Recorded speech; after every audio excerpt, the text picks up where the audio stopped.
एक दिन सुबह सुबह सभी शिष्य बुद्ध के प्रवचन सुनने के लिए एक साथ बैठे हुए थे। कुछ देर बाद बुद्ध अपने साथ एक रस्सी लेकर आए। तथागत के हाथ में रस्सी देखकर सभी शिष्यों को हैरानी हुई। बुद्ध अपने आसन पर बैठे और उन्होंने रस्सी में एक के बाद एक 3 गांठ बांध दी।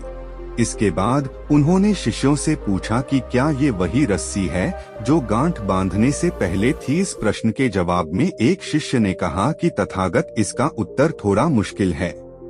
ये हमारे देखने के तरीके पर निर्भर करता है। एक तरह से तो रस्सी वही है, इसमें कोई बदलाव नहीं है। एक अन्य शिष्य ने कहा कि अब इसमें 3 गांठें लगी हुई हैं, जो कि पहले रस्सी में नहीं थीं।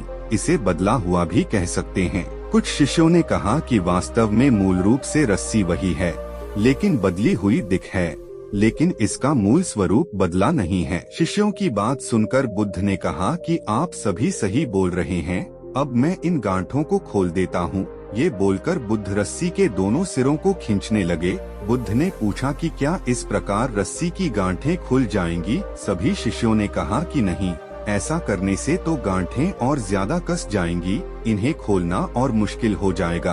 बुद्ध ने कहा कि ठीक है, अब एक अंतिम प्रश्न, इन गांठों को खोलने के लिए हमें क्या करना होगा? शिष्यों ने कहा कि हमें इन गांठों को ध्यान से देखना होगा, जिससे हम जान सकें कि इन्हें कैसे लगाया गया है। इसके बाद हम गांठें आसानी से खोल सकते हैं। बुद्ध इस जवाब से संतुष्ट हो गए और उन्होंने कहा कि ये सही बात है, हम परेशानियों में फंसे रहते हैं और बिना कारण जाने ही उनका हल खोजने लगते हैं, जबकि हमें पहले समस्याओं के मूल को समझना चाहिए। जब समस्याओं की वजह समझ आ जाएगी तो उन्हें सुलझाना बहुत ही आसान हो सकता है। उम्मीद है दोस्तों आपको यह वीडियो पसंद आई होगी। पसंद आए तो वीडियो को लाइक और चैनल सब्सक्राइब करना ना भूलें।